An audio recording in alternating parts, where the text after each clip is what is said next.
Hello everyone, আশা করি সকলে ভালো আছো। তোমাদের সকলকে স্বাগত জানাচ্ছি অ্যাস্ট্যাটিক এডুকেশনে। তোমরা এই ভিডিওর প্রচুর অপেক্ষা করেছিলে, তোমরা বারবার কমেন্টে জানিয়েছো যে দাদা এএনএম জিএনএম 2025-এর যে এক্সামটা হতে চলেছে সেই এক্সামের যে ডেট প্রকাশ করেছে WBJEE, তো তার ফর্ম ফিল আপ কখন হবে এটা নিয়ে তো লাস্টে কথা বলবো। যে তার যে বিভিন্ন সাবজেক্টগুলো যেমন life science, physical science, math, GK, reasoning, এই টপিকগুলো কিভাবে আমাদের পড়তে হবে এবং কোন চ্যাপ্টার থেকে পড়তে হবে, প্রত্যেকটা সাবজেক্টের অ্যানালিসিস তোমরা ভিডিও চেয়েছো। তার জন্যই আজকের ভিডিও, অর্থাৎ আজকের ভিডিওতে আমরা আলোচনা করবো এই যে ফিজিক্যাল সায়েন্স।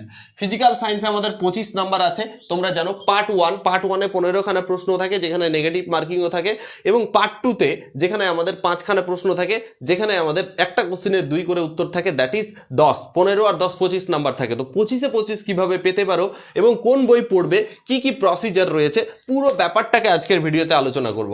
আমার কাছে দেখো, এই যে হাতে দেখতে পাচ্ছ আমার কাছে, এখানে রয়েছে 2021, 22, 23, 24 এই 4 বছরের বিগত ইয়ারের প্রশ্ন।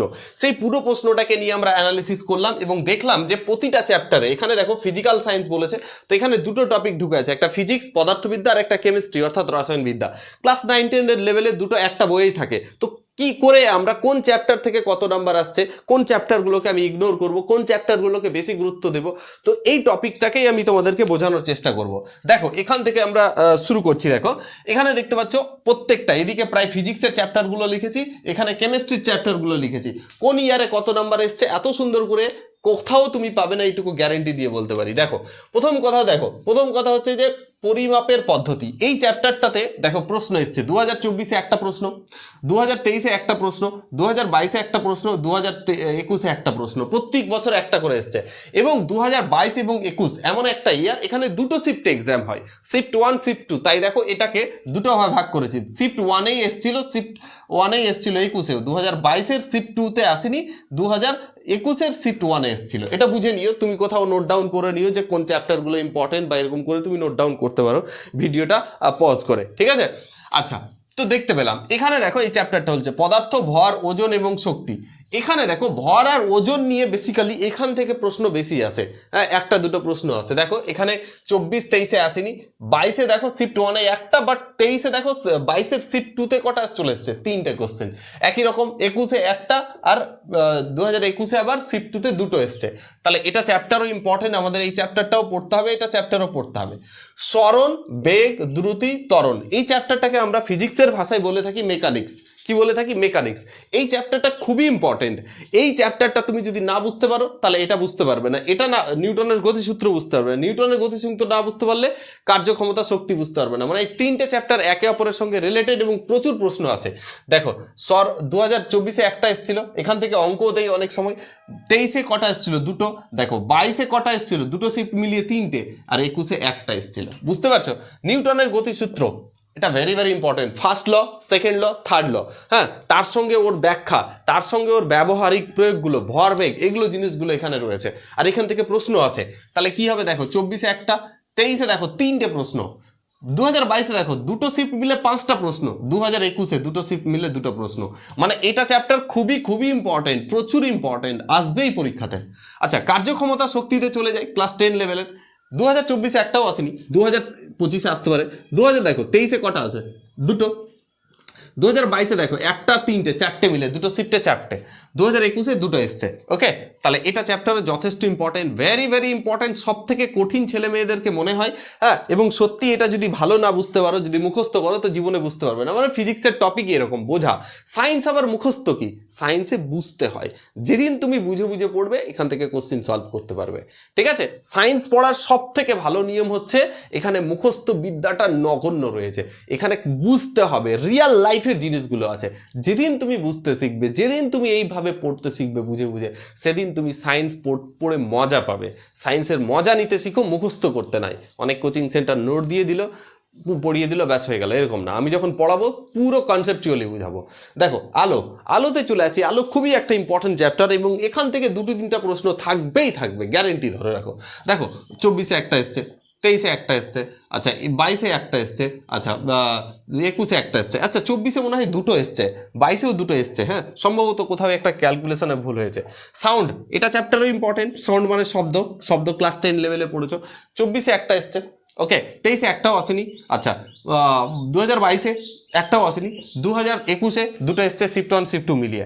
ভেরি ভেরি ইম্পর্টেন্ট, এটা খুবই ইম্পর্টেন্ট, এটা যদি না বুঝতে পারো মাথা খারাপ হয়ে যাবে। প্রবাহী তড়িৎ, হ্যাঁ, কারেন্ট ইলেকট্রিসিটি, হ্যাঁ, বা কারেন্ট ইলেকট্রিসিটি, এটা খুবই খুবই খুবই ইম্পর্টেন্ট। এখানে কি কি রয়েছে স্যার?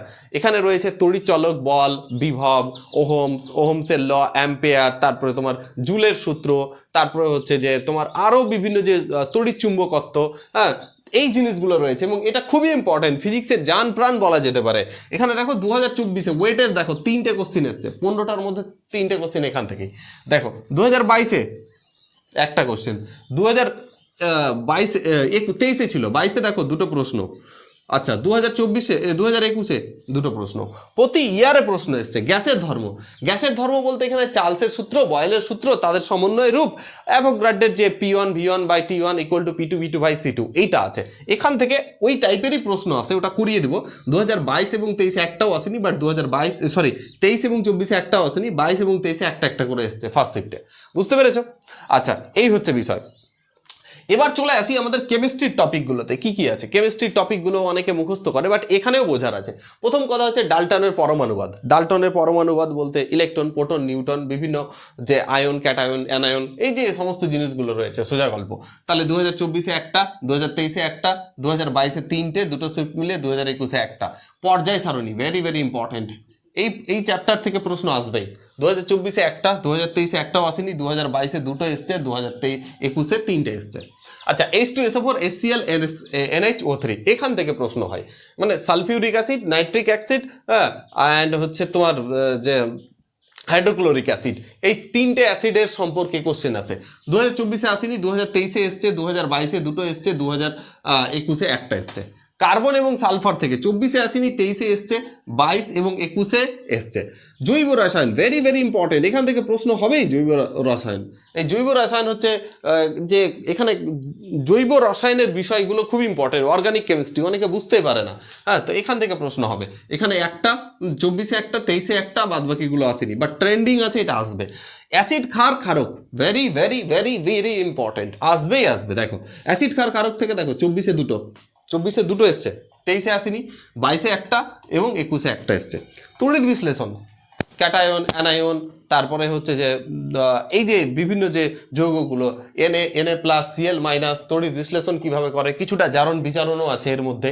তো এর মধ্যে রয়ে গেল 2024 একটা, 2022 একটা, 2021-এ আসেনি। চলো দ্রবণ ভেরি ভেরি ভেরি ইম্পর্টেন্ট, দ্রাব্যতা, দ্রবণ, এখান থেকে অঙ্ক দেয়, সম্পৃক্ত দ্রবণ, অসম্পৃক্ত দ্রবণ, উদাহরণ, এইগুলোর থেকে প্রশ্ন দিয়ে দিচ্ছে। হ্যাঁ, এখানে মনে হয় একটা চ্যাপ্টার আমি লিখিনি, সেটা হচ্ছে তাপমাত্রা চ্যাপ্টারটা লেখা হয়নি, তাপ এবং তাপমাত্রা, এখান থেকেও প্রশ্ন আসে। এখান থেকে কটা প্রশ্ন এসছে আমি কোথাও নোট ডাউন করলাম, ধরে রাখো এভরি ইয়ার একটা করে প্রশ্ন আসে, তাপ এবং তাপমাত্রা। হ্যাঁ, এখানে আমি লিখতে ভুলে গেছি সম্ভবত, তাপ এবং তাপমাত্রা, তো ওটা একটু মাথায় রাখো। দ্রব্যতা থাকো 2023-এ দেখো দুটো, 2022-এ দুটো, 2021-এ দুটো, 2024-এ আসেনি, 25-এ আসার সম্ভাবনা। পৃষ্ঠটান স্নাদ্রতা থেকে এই 2024-এ আসেনি, 2023-এ একটা এসছে, এখানে শিফট 1 একটা একটা করে এসছে। আচ্ছা, কয়েকটি পদার্থের ব্যবহার, যেমন হচ্ছে কস্টিক সোডা, এর ব্যবহার কি, কাপড় কাচার সোডার নাম কি, তুতে এর রাসায়নিক নাম কি, এগুলো টাইপের প্রশ্ন দেবে। হ্যাঁ, তারপরে হচ্ছে মেথিলিন স্পিরিট বা এলপিজি, তারপরে হচ্ছে এলপিজির প্রধান যে উপাদানগুলো, এগুলো কি, তাহলে এখান থেকে প্রশ্ন আসে, একটা একটা করে কখনো কখনো দেই। ঠিক আছে, তাহলে এই হচ্ছে পুরো ব্যাপারটা, যে এই কয়েকটা চ্যাপ্টার, মোটামুটি 18 থেকে 19টা চ্যাপ্টার আছে। হ্যাঁ, যদি তুমি ভালো মতো পড়তে পারো তাহলে এখান থেকে 25 নাম্বার আছে, 25-এ 24-25 কেউ আটকাতে পারে না। কোশ্চিনের লেভেল খুবই ইজি হয়, একটু কনসেপ্টুয়ালি বুঝতে হবে। বাট স্যার কোন চ্যাপ্টারগুলোকে বেশি গুরুত্ব দেবো? আমি বলবো প্রত্যেকটা চ্যাপ্টারকেই পড়ো। ফিজিক্সের প্রত্যেকটা চ্যাপ্টার, এটাকে ছাড়লে চলবে না, এটাকে ছাড়লে চলবে না, আর এই দুটো না জানলে এটা ভালো হবে না, আর এটা না জানলে এটা হবে না, এটা না জানলে এটা হবে না, এটা না জানলে প্রবাহী তড়িৎ হবে না। আলো ইম্পর্টেন্ট, শব্দ ইম্পর্টেন্ট, এখান থেকে 8টা চ্যাপ্টার প্রত্যেকটা ইম্পর্টেন্ট, প্রত্যেকটা আমি করাবো, চিন্তার কোনো কারণ নেই। তোমরা যদি করতে চাও কমেন্টে জানাবে। এখান থেকে পরমাণু আর পর্যায় সারণী ভেরি ভেরি ইম্পর্টেন্ট, জৈব রসায়ন ইম্পর্টেন্ট, অ্যাসিড ক্ষার ক্ষারক, এখান থেকে পিএইচ স্কেল থেকে প্রশ্ন দিয়েছিল গতবার। দ্রবণ ভেরি ভেরি ইম্পর্টেন্ট, হ্যাঁ, এটা হচ্ছে সারফেস টেনশন, হ্যাঁ, এটা খুব ইম্পর্টেন্ট। তো এই টপিকগুলো খুবই ইম্পর্টেন্ট। তাহলে আমরা যখন কোশ্চিন অ্যানালাইসিস করলাম এরকম পেলাম। তো এখন এই পর্যায়ে দাঁড়িয়ে তোমাদের যেহেতু এটা রিকোয়েস্ট ছিল, আমি এই রিকোয়েস্টটা রাখলাম। এই পর্যায়ে দাঁড়িয়ে দাদা কি করে ফিজিক্স পড়বো, কোন বই থেকে পড়বো? দেখো মার্কেটে যত এমসিকিউ বই আছে কোনোটাই এফিসিয়েন্ট না। কেউ যদি মনে করো আজকের যুগে দাঁড়িয়ে শুধু এমসিকিউ করব, ব্যাস হয়ে গেছে, তোমার সিলেকশন হবে না, তুমি পাস করতে পারবে না, তুমি পাসে লিখে নাও, ঠিক আছে? এটা আমি বলছি, গ্যারেন্টি দিচ্ছি, কারণ আজকের যুগে হয় না। তুমি কি করবে? তুমি পড়বে কি সাধন তোলার যন্ত্রের সাহায্যে কি পরিমাপ করা হয়, ভর পরিমাপ করা হয়। এবার তুমি বলবে যে ওজন পরিমাপের যন্ত্র কি, ওজনের একক কি, এরকম করে একটা কোশ্চিন পড়লে এটা তো একটা চ্যাপ্টার থেকে 10টা এমসিকিউ করলে 10টা উত্তর জানলে। কিন্তু যখন পুরো চ্যাপ্টারকে জানবে তাহলে ওইখান থেকে যে এমসিকিউ আসুক সবই পারবে। তোমাকে বলে দিল নিউটন কিসের একক, ভরবেগ কাকে বলে, ভরবেগের একক কি, নিউটনের প্রথম সূত্রের উদাহরণ। তুমি 2-4টা এমসিকিউ পড়লে 2-4টা এমসিকিউ শিখলে। যখন পুরো চ্যাপ্টারকে শিখবে তাহলে ওই চ্যাপ্টার থেকে যত এমসিকিউ আছে সবই তুমি করতে পারবে, ঠিক আছে? তো এমসিকিউ বই পরে ইম্পর্টেন্ট, আগে সিলেবাস শেষ করো ভাই, পুরো টপিক কনসেপচুয়ালি পড়ো, তারপরে তুমি করো। আমি এইটুকু বলছি, তোমরা অবশ্যই কনসেপচুয়ালি পড়ো, যথেষ্ট সময় আছে, 3 মাস সময়, এনাফ সময়। এগুলো কোনো বড় ব্যাপার না, এগুলো তোমরা পড়েছো। তোমরা যদি পড়তে চাও আমার কাছে অবশ্যই কমেন্টে লেখো, আমি ক্লাস আনবো, ঠিক আছে? প্রিভিয়াস ইয়ার কোশ্চেন আমি বলেছি, আমাদের যে অ্যাপ অ্যাস্ট্যাডিক এডুকেশন সেটাকে ডাউনলোড করো, সেখানে আমি দিয়ে দিচ্ছি, সেখান থেকে তোমরা দেখো প্রিভিয়াস ইয়ার কোশ্চেন। তোমরা কোন বই পড়বে, বই পড়ার জন্য দেখো এটা একটা বই আছে, এটা পুরাতন যুগের বই, আগেকার সিলেবাসে বই 9-10 একসঙ্গে থাকতো। এটা হচ্ছে ফিজিক্সের বই আছে, প্রাকৃতিক বিজ্ঞান পরিচয়, ভৌত বিজ্ঞান এটাকে আমরা বলতাম, মুখোপাধ্যায় গঙ্গোপাধ্যায়। এই বইটা দেখো, কারো যদি পুরাতন বাড়িতে কেউ দাদা দিদি কাকু তাদের কারো কাছে থাকে তাহলে এই বইটা পড়ো, বা পুরাতন যেখানে বইগুলো বিক্রি হয় সেখানে গিয়ে দেখো, তাহলে এই বইটা এনাফ। যদি এই বইটা না পড়তে চাও তাহলে আজকাল যে মার্কেটে 9-10 বই পাওয়া যাচ্ছে, 9-10 পশ্চিমবঙ্গ বোর্ডের ছায়ার বলো বা সাঁতরার বলো বা যার বলো প্রান্তিকের বলো, তুমি যে কোনো একটা বই নাও, চ্যাপ্টার ওয়াইজ পড়ো।